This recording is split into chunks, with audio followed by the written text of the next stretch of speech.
नमस्कार, मी प्रशांत सागवेकर. महाराष्ट्र कॉलिंग या कार्यक्रमात तुम्हा सगळ्यांचं आज पुन्हा एकदा मनापासून स्वागत. अद्भुत रत्न या विषयावरती आज आपण चर्चा करतोय आणि या विषयावर मार्गदर्शन करण्यासाठी आज आपल्यासोबत आहेत ॲडव्होकेट माधव गुरुजी. आपण सरांचं स्वागत करूया. सर नमस्कार. नमस्ते साईराम. कार्यक्रमात मनापासून स्वागत. चर्चेला सुरुवात करायची आहे, मात्र त्याआधी आपण सरांची थोडक्यात ओळख करून घेऊया. गुरुजींबद्दल सांगायचं झालं तर माधव गुरुजी यांनी शुक्राचार्य ॲस्ट्रॉलॉजी सेंटर दिल्ली यांच्या माध्यमातून ज्योतिषशास्त्रांचा विविध शाखांचा तब्बल 16 वर्षांचा अभ्यासक्रम पूर्ण करून राज ज्योतिष यांत्रिक ही पदवी संपादन केलेली आहे. एक गोष्ट या ठिकाणी आवर्जून नमूद करावीशी वाटते आणि ती म्हणजे हा प्रदीर्घ अभ्यासक्रम पूर्ण केलेले महाराष्ट्रामध्ये आज घडीला फक्त 7 जण आहेत आणि श्री माधव गुरुजी हे त्यांच्यापैकीच एक आहेत. माधव गुरुजी हे रायगड जिल्ह्यातले आहेत आणि त्यांच्या घराण्याला ज्योतिष विद्याशास्त्रांची 7 पिढ्यांची परंपरा आहे आणि माधव गुरुजी हे त्यांचे 7वे वंशज आहेत. हे कार्य, घराण्याची ज्योतिषशास्त्राची परंपरा ते पुढे खूप छान पद्धतीनं चालवत आहेत. तसंच माधव गुरुजी हे कायद्याचे पदवीधर देखील आहेत. प्रतिभा ॲस्ट्रॉलॉजी सेंटर हे पनवेल आणि दादर इथे त्यांचं आहे आणि माधव गुरुजी या दोन्ही सेंटरमध्ये आपली सेवा पुरवत असतात. माधव गुरुजी यांना जर तुम्हाला भेटायचं असेल तर पनवेल या सेंटरवरती सोमवार ते शुक्रवार या दिवशी आणि प्रत्येक शनिवारी आणि रविवारी शिवाजी पार्क दादर मुंबई या ठिकाणी गुरुजींना तुम्ही भेटू शकता आणि आपल्या ज्या काही समस्या आहेत, अडचणी आहेत त्यांचं निराकरण करून घेऊ शकता. आजच्या विषयासंदर्भात गुरुजी काय सांगतात हे याची उत्सुकता मलाही आहे, त्यामुळे चला चर्चेला सुरुवात करूया. सर पुन्हा एकदा मनापासून स्वागत. रत्नांबद्दल आज आपण बोलणार आहोत. तर सगळ्यात पहिल्यांदा रत्न चं मार्गदर्शन घेत असताना किंवा रत्नबद्दल बोलत असताना रत्न ही कशाकरिता वापरावीत आणि कशावरून वापरावीत हा एक आणखीन वेगळा भाग असतो, तर याबद्दल काय सांगता येईल? मानवी जीवनामध्ये प्रत्येक माणूस हा प्रगतीकरता प्रयत्न करत असतो. म्हणजे प्रत्येकाला आपली प्रगती हवी असते आणि त्या प्रगतीकरता निर्विवाद जो तो प्रयत्न करत असतो. म्हणजे पण प्रयत्न केल्यानंतर त्या प्रयत्नांना मिळणारं यश हे किती पर्सेंटेज असतं ते तुम्हाला माहिती आहे. मग हे यश जर 100% प्रयत्न करून तुम्हाला 200% हवं असेल, 500% हवं असेल, तर त्या यशाकरता तुम्ही 100% रत्न वापरायला पाहिजे. रत्न म्हणजे समस्या समाधान नाही. ॲस्ट्रॉलॉजीमध्ये कुठली पण गोष्ट आली की लोकांना वाटतं की हे समस्या समाधान, यंत्र झालं समस्या समाधान, रुद्राक्ष झालं समस्या समाधान. पण रत्नांचं या बाबतीत स्पेसिफिक वेगळं आहे. रत्न ही तुमच्या प्रगतीकरता वापरली जातात. रत्न म्हणजे समस्या समाधान नाही, तर प्रगतीचं उत्कृष्ट शस्त्र म्हणजे काय असेल तर ते म्हणजे रत्न. आपण उदाहरणार्थ बघितलं तर राजवाड्याचे पूर्वीच्या याच्यामधले तुम्ही पिक्चर बघत असाल किंवा त्यांचे फोटो बघाल तर प्रत्येकाच्या हातामध्ये आवर्जून रत्न असतात. म्हणजे तर दशरथ राजांनी एकदा वसिष्ठांना विचारलं की वसिष्ठांनी त्यांना सांगितलं की तुम्ही या पुष्य नक्षत्रावरती बृहस्पती म्हणजे पुष्कराज रत्न वापरा.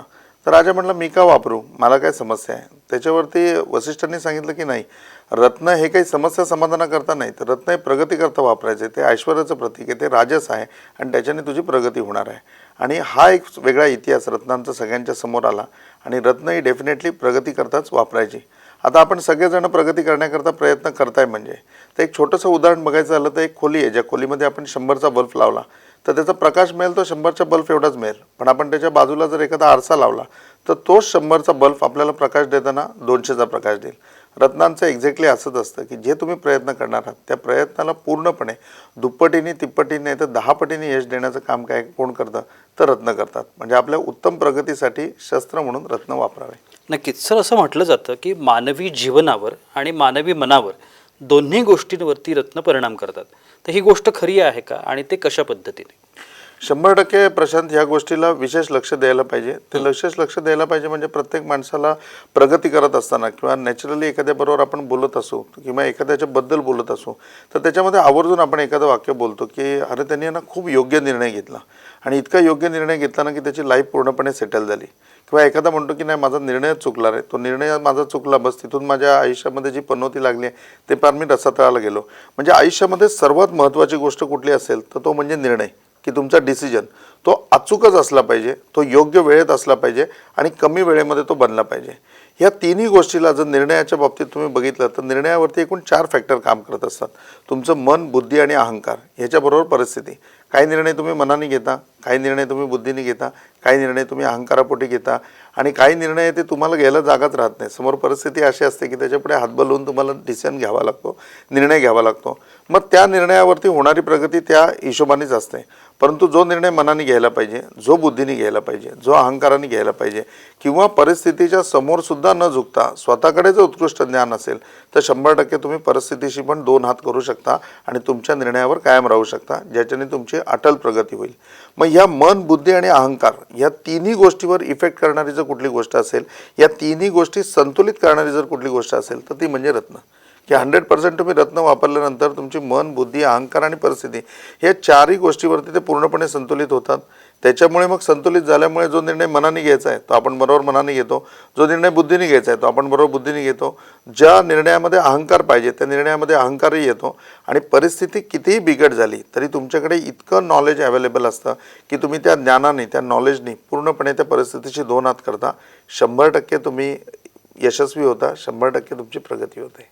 सर, अनेक वेळेला असं घडतं की अनेक जण मार्गदर्शन घेतात, रत्न वापरायला सुरुवात करतात, पण प्रथमदर्शनी त्या रत्न वापरल्यामुळं काय बदल झाला हा अनेक वेळेला अनेकांना कळतच नाही आणि ते कन्फ्यूज होतात. तर असं काही आपल्याला त्यांना सांगता येतं का की प्रथमदर्शनी हे बदल होऊ शकतात, असे काही ठोकताळे आहेत का? खरंच हे फॅक्ट आहे. म्हणजे हे रत्न आज जर बघितलं तर आज मीडियामध्ये जो प्रसार आहे किंवा लोकांना पण या विषयामध्ये खूप सारी रुची आहे की आता जर आपण बाहेर पडलो आणि रस्त्यावर बघितलं तर आपल्याला कदाचित एकही माणूस असा भेटणार नाही की ज्याच्या हातामध्ये रत्न नाही. म्हणजे प्रत्येकाच्या हातामध्ये रत्न आहे. आणि मग जर आपण आवर्जून एखाद्याला विचारलं की हे रत्न वापरल्यानंतर तुला काय फरक पडला, तर तो माणूस सांगेल की नाही हो खरं आहे, पण मला रत्न वापरून काही फरक नाही पडला. कारण हे माहितीच नाही की रत्नाने काय फरक पडतो. तर आज मी आपल्या प्रेक्षकांना सांगतो की रत्न वापरल्याने प्रथमदर्शनी तुम्हाला काय काय फरक होतात. तर रत्न तुम्ही वापरल्यानंतर सर्वात महत्त्वाचा फरक म्हणजे तुमची झोप उडते. झोप उडते म्हणजे की तुमच्या ध्येयाने, तुमच्या उद्दिष्टाने इतका ध्यास तुम्हाला लागतो की त्यानंतर तुमची झोप ऑटोमॅटिक कमी होते. एकदा प्रगती ही सुद्धा एक नशा आहे. एकदा प्रगतीचा भाग तुमच्या समोर आला, प्रगती करायचं ध्येय तुमच्या समोर आलं, मग त्याच्यानंतर म्हणतात ना की रात्रीची स्वप्न नाही, दिवसाची स्वप्न चालू होतात आणि मग तुमची झोप कमी होते, तुमची झोप उडते पूर्णपणे. ही झोप इतकी उडते की तुम्ही 12 तास झोपत असाल तर तुम्ही 6 तासावरती येता. मग 6 तास ऑटोमॅटिक तुमचे सेव्ह होतात. आता हे झालेल्या 6 तासामध्ये तुम्ही काय करणार, तर या 6 तासामध्ये तुमचे वर्किंग आवर्स वाढले, तुम्ही आणखीन काम करू शकता, तुमच्या बुद्धीला पूर्णपणे चालना मिळते, तुम्ही बुद्धीने पूर्णपणे ॲक्टिव्ह होता. दुसरी गोष्ट की रत्न मूलभूततः तुमच्यामध्ये पॉझिटिव्हिटी निर्माण करतात. तुम्ही पॉझिटिव्ह झालात ना की आजूबाजूचं जग सगळं तुम्हाला पॉझिटिव्ह दिसायला लागतं. प्रत्येक गोष्टीमध्ये पॉझिटिव्हनेस जाणवतो, प्रत्येक गोष्टीमध्ये सकारात्मकता जाणवते, नकारात्मकता पूर्णपणे निघून जाते. आणि मग ही सकारात्मकता एकदा तुमच्यामध्ये आली, सगळ्या गोष्टींमध्ये तुम्ही बसायला लागले की तुमचं कम्युनिकेशन खूप चांगलं होतं. प्रत्येक गोष्टीमध्ये कम्युनिकेशन चांगलं झालं की स्नेहभाव निर्माण होतो, प्रत्येक ठिकाणी तुमचे संबंध चांगले होतात. आणि मग ह्या सगळ्या गोष्टींचा इफेक्ट तुमच्यावरती पूर्णपणे दिसायला लागतो की तुम्ही आनंदी होता, तुम्ही बिझी होता आणि तुम्ही प्रगतीकडे वाटचाल करायला लागता, किंबहुना तुमची प्रगती व्हायला लागते. प्रथमदर्शनी हे रत्न कुठलंही तुम्ही वापरलं तर ते प्रगतीच्या ह्याच्यावरती तुम्ही परिधान करा आणि हे 100% इफेक्ट प्रथमदर्शनी तुम्हाला दिसतीलच, तुम्हाला जाणवतीलच.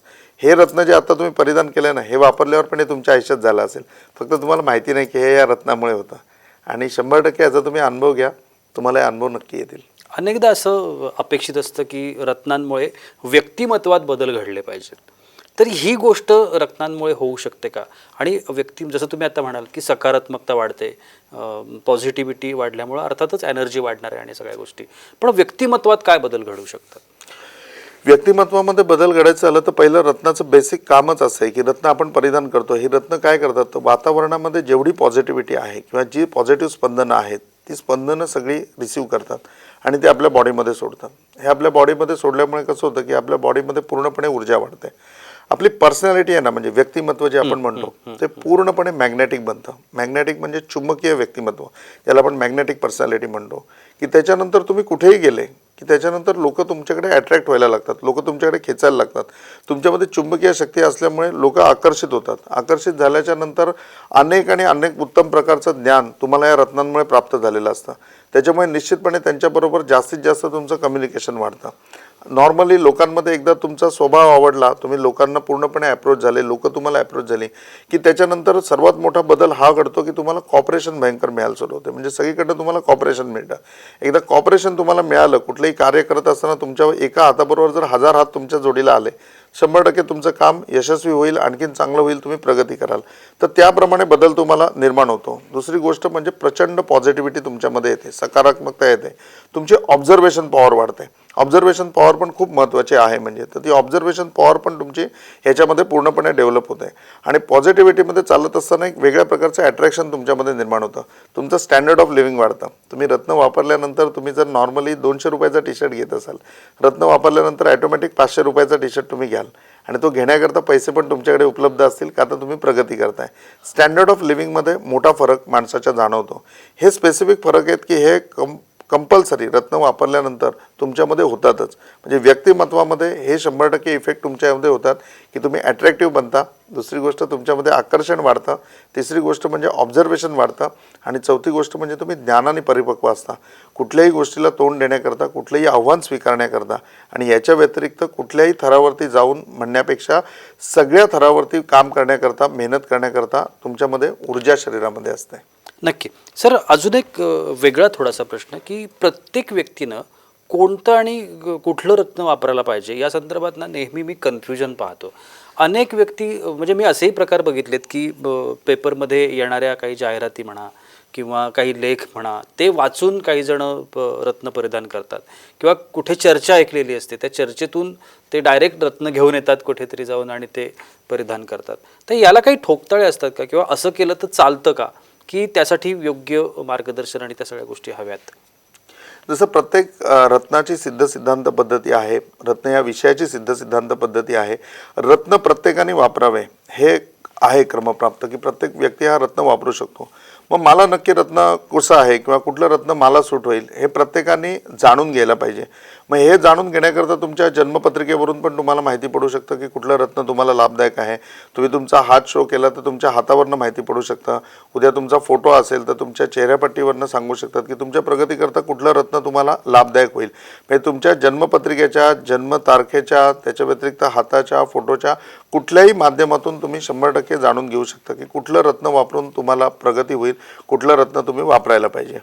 नक्कीच. खूप छान असं मार्गदर्शन आपण रत्नांविषयी जाणून घेण्याचा प्रयत्न करतोय. खरं तर हल्ली रत्न परिधान करणं ही गोष्ट खूप वाढली आहे, प्रचलित झाली आहे, प्रसार त्या सगळ्या गोष्टींचा वाढला आहे आणि समस्यातून बाहेर स्पर्धा एवढी आहे, समस्या एवढ्या आहेत, अडचणी एवढ्या आहेत, मग त्या खाजगी आयुष्यामधल्या असतील, कौटुंबिक आयुष्यामधल्या असतील, सामाजिक आयुष्यामधल्या असतील, करिअरच्या दृष्टिकोनातून नोकरीमधल्या असतील, व्यवसायामधल्या असतील, खूप समस्या आहेत, खूप अडचणी आहेत आणि प्रत्येकाला या अडचणीतून बाहेर पडायचं आहे, यशाचा मार्ग गाठायचा आहे. मग त्याला मार्ग काय? तर हे जे काही उपाय आहेत, हे उपचार आहेत, हे उपचार करून घेण्याकडचा कल हा वाढलेला आहे. मात्र योग्य ठिकाणी जाणं, योग्य मार्गदर्शन घेणं, योग्य व्यक्तीला जाऊन भेटणं ही खूप महत्त्वाची गोष्ट असते अशा पद्धतीच्या गोष्टी करत असताना. त्यामुळे तुम्ही माधव गुरुजींना कधीही भेटू शकता.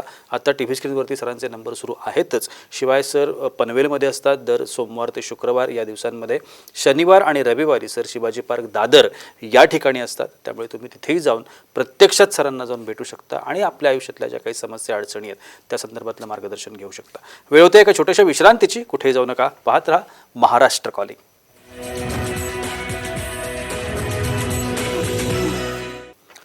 विश्रांतीनंतर महाराष्ट्र कॉलिंगमध्ये तुम्हा सगळ्यांचं पुन्हा एकदा मनापासून स्वागत. अद्भुत रत्न या विषयावरती आपण चर्चा करतोय आणि ॲडव्होकेट माधव गुरुजी आपल्याला मार्गदर्शन करतात. सर, मला थोडासा आत्ताचा प्रश्न थोडासा वेगळा आहे. मनुष्यासाठी आपण आत्तापर्यंत चर्चा केली की व्यक्तींनी रत्न कोणती घातली पाहिजेत वगैरे वगैरे, पण वास्तूच्या संदर्भामध्ये जर मला प्रॉब्लेम असेल किंवा वास्तू व्यवस्थित मिळत नाही आहे किंवा घर होत नाही आहे किंवा व्यवसायाच्या ठिकाणचा काही प्रॉब्लेम असेल तर अशा उद्दिष्टानं मी रत्न परिधान करू शकतो का? प्रशांत, खूप चांगला प्रश्न आहे. म्हणजे की रत्न आणि मग त्याच्यावरतीचं प्रत्येकाचं कन्फ्युजन किंवा प्रत्येकाला माहिती असतं की पुष्कराज असेल तर तो तर्जनीमध्ये पहिल्या बोटामध्ये घातला पाहिजे, त्यानंतर नीलम शनीचा मध्यगेमध्ये घालावा की नाही घालावा, रुबी या बोटामध्ये अनामिकेमध्ये घालावा की न घालावा, असे प्रत्येक प्रश्न आपल्या मनामध्ये प्रलंबित असतात. आणि त्याच्याबरोबर की आपण ज्या वास्तूमध्ये राहतो त्या वास्तूचा पण आपल्यावर तेवढाच इफेक्ट असतो. म्हणजे मग आपण आपले निवासी वास्तू असेल किंवा आपण ज्या ठिकाणी नोकरी धंदा व्यवसाय करत असतो तर त्या वास्तूचा असतो. तर रत्न याचं मी तुम्हाला सर्वात पहिले सांगितलं की रत्न हे कुठलेही जे तुमचे प्रयत्न आहेत त्या प्रयत्नाला यश देण्याचं काम करतात. यश देण्याकरता पूर्णपणे बळ देतात किंवा त्याच्यामध्ये पूर्णपणे सक्सेस तुम्हाला मिळतो. जसं मी बल्बचं उदाहरण दिलं तर त्याप्रमाणे रत्न वास्तूकरता सुद्धा येतात. इव्हन दो वास्तुशांत ज्यावेळेला आपल्या प्रेक्षकांच्या बहुतांशी प्रत्येकाने वास्तुशांतीचा होम केला असेल आणि वास्तुशांत केली असेल त्यावेळेला ज्यावेळेला वास्तुपुरुषाचं दफन होतं त्याच्याबरोबर पंचरत्न ठेवायला सांगितलेली आहेत. म्हणजे 5 रत्न त्यावेळेला त्याच्यामध्ये पूर्णपणे व्यतीत करतात, ज्याच्यामध्ये पवळा आवर्जून आवर्जून असतं, पाचू आवर्जून असतो, हिरा त्याच्यामध्ये असतो, पुष्कराज त्याच्यामध्ये असतो आणि मोती त्याच्यामध्ये असतो. तर ही पंचरत्न जी आहेत ही पंचरत्न त्यावेळेला भूमीमध्येच अर्पण करण्याचा महिमा आहे. ह्याच्या व्यतिरिक्त दुसरी गोष्ट की जी काही आपल्याकडे रत्न आहेत त्या रत्न म्हणजे की यंत्रांच्या बरोबर वाजवण्याची म्हणजे वापरण्याची एक पद्धती आहे. म्हणजे घरामध्ये एखादं श्रीयंत्र लावलेलं असतं तर त्या श्रीयंत्राला देखील पूर्णपणे पाचूने मडवलं जातं किंवा पाचूमध्ये श्रीयंत्र मिळतं. म्हणजे पाचू हे जे रत्न आहे या पाचू रत्नामध्ये श्रीयंत्र मिळतं. तर अशा प्रकारे रत्नांची आणि वास्तूची ही जुनी सांगड आहे. म्हणजे भृगुसंहितेमध्ये आपण बघितलं तर भृगुसंहितेनुसार फक्त मानव आणि रत्न वापरायचं असं आहे.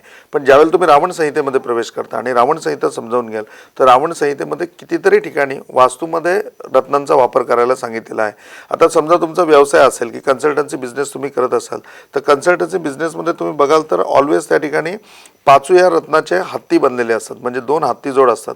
हे पाचू रत्नाचे हत्तीजोड खूप इफेक्टिव्ह ठरतात की त्याच्यामुळे बिझनेसमध्ये तुमच्या खूप ग्रीप मिळते. ह्याच्या व्यतिरिक्त तुमचं कम्युनिकेशन चांगलं राहतं, समोरच्याचा रिस्पॉन्स चांगला येतो, इन्क्वायरी चांगली येते, त्याचबरोबर कन्फर्मेशन चांगलं भेटतं. तर ह्या सगळ्या कन्फर्मेशन करता पाचू रत्नाचे हत्ती त्या ठिकाणी वापरतात. तुम्ही ज्वेलर्सवर वगैरे गेले तर त्या ठिकाणी त्यांची जी तिजोरी असते त्या तिजोरीवरती बघाल तर प्रामुख्याने पाचूचंच श्रीयंत्र ठेवलेलं असतं. किंवा एखाद्या खानावळीमध्ये तुम्ही गेलात किंवा मोठ्या हॉटेलमध्ये गेलात तर त्यांच्याकडे श्रीयंत्र बघाल तुम्ही तर पाचूचं श्रीयंत्र असतं. म्हणजे ह्याच्यामध्ये स्फटिकाचं सुद्धा श्रीयंत्र ठेवण्याचं प्रमाण आहे की स्फटिक हे सुद्धा रत्नामध्ये परिधान करून येतं. तर रत्नामध्ये स्फटिकाचं श्रीयंत्र हे सुद्धा ठेवलं जातं. आणि वास्तूमध्ये स्पेसिफिक पवळ्याच्या विविध आकृती बनवून म्हणजे 5 पवळे, 7 पवळे, 11 पवळे ज्याच्या नक्षत्र दोषाप्रमाणे किंवा नक्षत्राप्रमाणे पवळ्याची रचना करून वास्तूमध्ये देखील रत्न वापरली जातात. म्हणजे रत्न ही फक्त प्रगती करता मनुष्याचेच असं नाही तर ही रिफ्लेक्टर आहेत आणि हे प्रगतीचं मोठं शस्त्र आहे. तर मनुष्याबरोबर तुम्ही वास्तूमध्ये सुद्धा रत्न वापरू शकता. याच्याकरता तुम्हाला म्हणजे की तुमच्या वास्तूचा जो काही आपला मॅप आहे तो मॅप तुम्ही शो केला की त्याची एंट्रन्सची दिशा कुठली आणि काय तर त्याप्रमाणे वास्तूबाबतचं पूर्ण मार्गदर्शन होऊ शकतं. वास्तूमध्ये सुद्धा रत्न वापरून पूर्णपणे फरक पडतो, प्रगती 100% होते. नक्की. सर, आणखीन एक प्रश्न आहे की माणसाच्या आयुष्यातली सगळ्यात मोठी समस्या असते आजारपण. काही कुटुंब अशी आपण बघतो की त्यांच्या कुटुंबात सातत्यानं आजारपण असतं. एक आजारी बरा झाला की दुसरा बरा झाला की तिसरा, किंवा एकच व्यक्ती सातत्यानं आजारी पडत असते. काही वेळेला कर्तं जे घरातलं असतं ते सातत्यानं आजारी पडत असतं.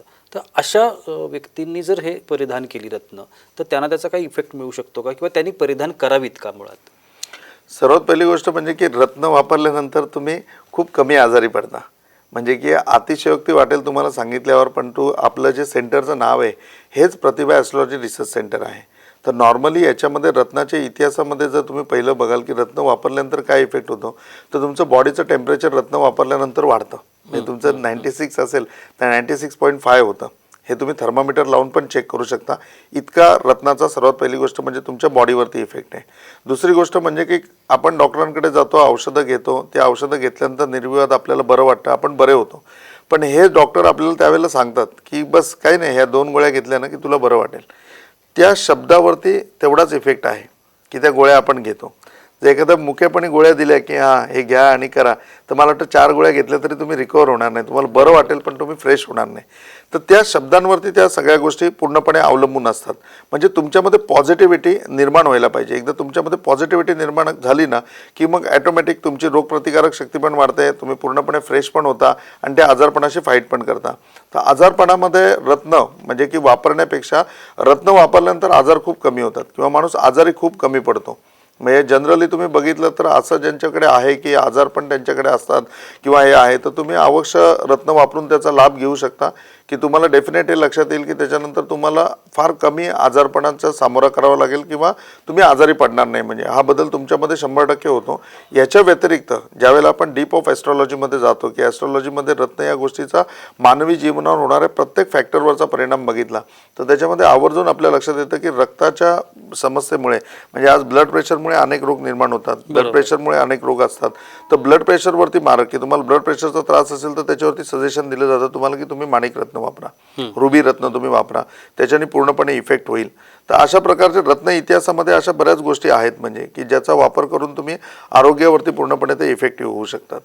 जनरल एकच गोष्ट आहे, माझं सांगणं हेच आहे की तुम्हाला समस्या म्हणून रत्न नका वापरू, रत्न वापरा आणि प्रगती करा. म्हणजे तुम्ही रत्न वापरा, तुम्ही आजारपण विसरा, तुम्ही आजारीच पडणार नाही, तुम्ही पूर्णपणे ठीकठाक राहाल, पूर्णपणे बरे राहाल आणि पूर्णपणे पॉझिटिव्ह राहाल, पूर्णपणे सकारात्मक राहाल. नक्कीच. सर आणखीन एक विचारायचं की तुम्ही गेली एवढ्या वर्षापासून काम करता आहात. खूप जण तुमच्याकडे येतात, रत्नांवरती मार्गदर्शन घेतात, रत्न घेऊन जातात, प्रत्यक्षात वापरतात, यशस्वी होतात. पण काही काही जण अशी असतात की ते आपल्या लक्षात राहतात किंवा ते अनुभव ते लक्षात राहतात, त्यांना जो इफेक्ट मिळालेला असतो तो लक्षात राहतो. असा काही एखादा बोलका अनुभव सांगता येईल? 100% सांगता येईल. म्हणजे की प्रॅक्टिसमध्ये मॅक्झिमम लोक ज्या वेळेला येतात तर राजज्योतिष यांत्रिकी पदवी असल्यामुळे प्रत्येक गोष्ट जसं असतं ना की सेकंड ओपिनियन, हां. तर माझ्याकडे मॅक्झिमम लोक सेकंड ओपिनियन करता येतात आणि त्यावेळेला ते कुठे ना कुठे गेलेले असतात, त्यांचे चांगले वाईट अनुभव असतात आणि मग ते आपल्याकडे येतात. त्याच्यामध्ये एक मुलगी म्हणजे की विरारची माझ्याकडे आलेली होती आणि तिने तिची पत्रिका शो केली आणि तिने विचारलं की मी रत्न कुठलं वापरावं. म्हणजे बाकी भविष्यामध्ये कदाचित तिला चांगलं गाईडलाईन मिळालं असेल किंवा ती सॅटिस्फाय असेल आणि तिने प्रश्न विचारला मी रत्न कुठलं वापरावं. त्याच्यावर मी पत्रिका बघितली आणि एका मिनिटात तिला आन्सर दिलं की मॅडम तुम्ही बृहस्पती वापरा, पुष्कराज रत्न वापरा, तुम्हाला खूप लाभ होईल. पुष्कराज रत्न वापरला म्हणल्यानंतर ते थोडी कन्फ्यूज झाली आणि मला म्हणले की आत्तापर्यंत मी जेवढ्या लोकांना पत्रिका दाखवली किंवा विचारलं त्यांनी मला पवळं रत्न वापरायला सांगितलं. तर मी म्हटलं की तुम्ही कशाच्या बाबतीत पत्रिका दाखवली, तर ती म्हणली माझ्या लग्नाची समस्या आहे, माझं लग्न जमत नाही म्हणून मी दाखवली. तेव्हा मी तिला हेच वाक्य सांगितलं की रत्न हे याच्याकरता म्हणजे समस्या समाधानाकरता नाही आहे, प्रगतीकरता रत्न आहे, तुम्ही पुष्कराज वापरा. आता सेकंड ओपिनियनने असेल किंवा तिथला प्रतिभा ॲस्ट्रॉलॉजीचा प्रभाव असेल, तिने बृहस्पती पुष्कराज रत्न बनवलं. पुष्कराज रत्न बनवून तिने आम्ही सांगितलं त्या नक्षत्रावरती ते परिधान केलं आणि परिधान करून झाल्याच्या नंतर असं आलं की ती कुठल्या तरी प्रायव्हेट कंपनीमध्ये अकाउंटंट म्हणून जॉबला होती. तिने बँक ऑफ इंडियाची एक्झाम दिली, ते बँक ऑफ इंडियाच्या एक्झाममध्ये पास झाली आणि तिला अकाउंटन्सीच्या ह्याच्यामधलं म्हणजे अकाउंटंट म्हणून तिला जॉबही मिळाला आणि तिचा गव्हर्नमेंट जॉब चालू झाला. मग ज्या मॅट्रोमोनीमध्ये तिने नाव नोंदवलेलं होतं तिथे तर सगळा डाटा तिने अपडेट केला की आता मी बँक ऑफ इंडियामध्ये जॉबला आहे आणि हे आहे आणि सगळी इन्फॉर्मेशन त्याच्यामध्ये सॅलरी वगैरे सगळं टाकलं. हे सगळं अपलोड झाल्यानंतर त्याच दिवशी संध्याकाळी तिला विरारमधल्या स्टेट बँकेच्या मॅनेजरचा कॉल आला की बाबा माझं पण असं असं आहे, तुम्ही पण बँकिंग फील्डमधले आहात, मी तुमचं प्रोफाईल सगळं बघितलं तर आपण भेटूया. आणि लिटरली ते ज्या दिवशी भेटले त्या दिवशी त्यांचं बँकिंग फील्ड ओके असून त्यांचं मॅरेजचं पण फायनलाईज झालं. म्हणजे समस्या लग्नाची होती, ती समस्या विचारात घेत होती आणि पवळं रत्न वापरणार होते. प्रगती करता त्यांनी कुठलं रत्न वापरलं तर बृहस्पती रत्न वापरलं. पुष्कराज वापरल्यामुळे काय झालं, नोकरी पण झालं, लग्न पण झालं आणि लाईफ पण सेटल झाली. म्हणजे विचार आहे ना, फक्त तुम्ही समस्या समाधान ह्या विषयांना न ठेवता तुमच्या प्रगती करता आणि उत्साहाने तुम्ही ह्या गोष्टीमध्ये सहभाग घ्या. तुम्हाला आणखीन उत्साह वाढावा आणि ॲक्युरेट माहिती मिळावी याच्याकरता मला माहिती की आज साम टी व्हीचे सगळे प्रेक्षक आहेत. मला प्रशांत अमरावतीहून फोन येतात, मला पंढरपूरहून फोन येतात, सोलापूरहून फोन येतात. तुम्ही सगळे लोक लगेच नाही येऊ शकत आणि कार्यक्रम झाल्यानंतर ती क्युरिओसिटी तुमच्या मनामध्ये असते. तर खाली जे नंबर आहेत ना, जे मी या फ्रेमवरती लोड होत आहेत, या दोन्ही नंबरला व्हॉट्सअप आहे. तुम्ही किती लांब असाल ना तरी तुमचा फोटो, जन्मतारीख, वेळ आणि जेंट्स असेल तर उजव्या हाताचा फोटो, लेडीज असेल तर डाव्या हाताचा फोटो हे मला सेंड करा व्हॉट्सअपवरती. फ्री योगदान शिबिर आपण साम टी व्हीच्या प्रेक्षकांना ठेवू की तुम्हाला फ्री ऑफ कॉस्ट कुठलीही दक्षिणा न देता मी कुठलं रत्न वापरायचं तेही सांगेन. हे 100% रत्न प्युरिटीने म्हणजे विथ सर्टिफिकेट तुम्हाला प्रतिभा ॲस्ट्रॉलॉजीमधनं मिळेल. त्याच्यामध्ये तुम्ही साम टी व्हीचे प्रेक्षक आहात तर आमच्या अगदी घरची माणसं आहात, तर तुम्हाला एवढी फॅसिलिटी राहील की हे रत्न तुम्ही वापरल्यानंतर 100% तुम्हाला त्याच्यामधनं प्रगतीच होईल, इफेक्ट पण मिळेल.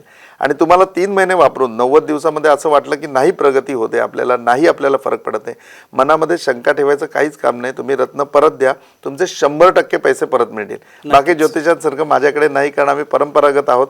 तुमचा प्रगती हा प्रमुख उद्देश आमचा आहे, तर त्याच्यामध्ये 1% पण कटिंग होणार नाही, 100% रिफंड होईल. हा साम टी व्हीचे प्रेक्षक असल्याचा तुमचा फायदा आहे. आणि प्रतिभा ॲस्ट्रॉलॉजीतर्फे मी तुम्हाला जॉईंट ऑफर देतोय की ज्या नंबरवरती तुम्ही फक्त एवढी माहिती अपडेट करा, तुम्हाला रत्न 100% आम्ही सजेस्ट करू आणि आमच्याकडनं घेतलं तर ही फॅसिलिटी राहील, तुमची प्रगतीही होईल, 100% श्रद्धाही होईल आणि कुठेही तुम्ही अंधश्रद्धेचे बळी होणार नाही. नक्कीच. खूप खूप आभार सर, तुम्ही अतिशय सुंदर माहिती आमच्या प्रेक्षकांना दिली आणि इथे आलात वेळात वेळ काढून, त्याबद्दल मनापासून आभार. साईनाथ आप सबकी भली करे, गुरु गोरक्षनाथ आप सबकी भली करे, श्री गुरु निरंजननाथ विजय तेतराम आदेश. नक्कीच. आणि या ठिकाणी वेळ होते तेच थांबण्याची, कुठे जाऊ नका, पाहत राहा साम टी व्ही.